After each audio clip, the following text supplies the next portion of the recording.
बृहन्मुंबईतल्या संरक्षित क्षेत्रावर असलेल्या इमारतींचा पुनर्विकास करण्यासाठी सरकार हाऊसिंग फॉर ऑल योजना आणणार. मुख्यमंत्र्यांची विधानसभेत निवेदनाद्वारे घोषणा. मुंबईत 50 एकरपेक्षा मोठ्या भूखंडांवर समूह पुनर्विकास प्रकल्प राबवणार. पहिल्या टप्प्यात 17 प्रकल्पांची निवड. उपमुख्यमंत्री एकनाथ शिंदे यांची विधान परिषदेत घोषणा.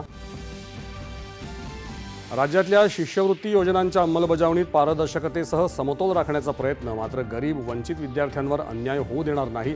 उपमुख्यमंत्री अजित पवार यांची ग्वाही. राज्यातल्या पणन व्यवस्थेत क्रांतिकारक बदल करणारं महाराष्ट्र कृषी उत्पन्न पणन सुधारणा विधेयक विधिमंडळात मंजूर. शेतमालाला राष्ट्रीय आणि आंतरराष्ट्रीय बाजारपेठ होणार उपलब्ध.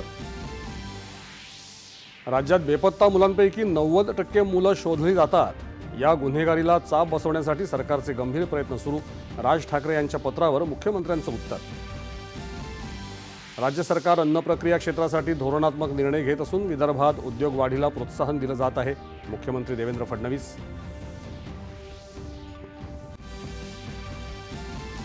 केंद्र सरकारच्या प्रयत्नातून नक्षलवादाशी जोडलेले अनेक तरुण क्रीडा क्षेत्राकडे वळल्याचं सांगत छत्तीसगडची बस्तर भूमी सर्वाधिक विकसित क्षेत्र बनवू. अमित शहा. राज्यात सुमारे 1.5 लाख कोटी रुपयांच्या विविध रस्ते प्रकल्पांवर काम सुरू असून यातून औद्योगिक विकास होणार. नितीन गडकरी.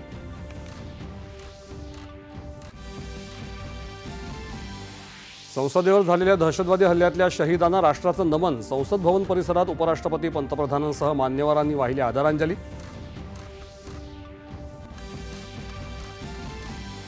आणि माजी केंद्रीय गृहमंत्री शिवराज पाटील चाकूरकर यांच्या पार्थिवावर शासकीय इतमामात अंत्यसंस्कार.